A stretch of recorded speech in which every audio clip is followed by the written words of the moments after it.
இப்போ வந்து இது வந்து ஒரு டங்கிலீஷ் ஷோ தான். So Tanglish means everyone understands Tamil, Tamil, English. Okay, super sir.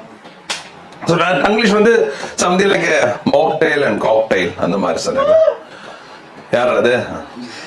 எங்க ஆளு சார். சார் எங்க ஆள்னா அந்த ஆளு சார். எங்க ஆளு எங்க காமெடியன் சார். ஏன்னா இப்படிதான் சொல்லிடுறது.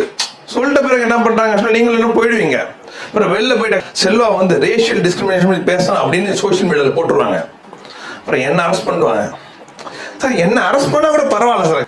அதுக்கப்புறம் சப்போர்ட் பண்ற பேர்ல சில பேர் பண்ணுவாங்க பாருங்க. ஹேஷ்டேக் போடுவானுங்க, justice for comedy, justice for Selva, justice for TVK. டாய், டிவிகே எங்க இருந்து வந்துச்சுன்னு கேட்டா அப்போதான் ட்ரெண்ட் ஆகும் அப்படின்வானுங்க. இது கூட பரவாயில்ல. எனக்கு என் ஃப்ரெண்ட்ஸ் எல்லாம் இருக்கானுங்க, எல்லாம் அரைகுறை இங்கிலீஷ் தெரிஞ்ச படிச்சாங்க. இவனுங்க சப்போர்ட் பண்ணுவானுங்க. ஜஸ்டிஸ் ஃபார் செல்வான் போட்டோம்னா ஜட்ஜ் ஃபார் செல்வான் வானுங்க. உனக்கு ஜட்ஜ் வர வேணுமா, அதுல வேற அஃபண்ட் ஆவாங்க. ஸோ அதனால அந்த இதெல்லாம் இல்லை.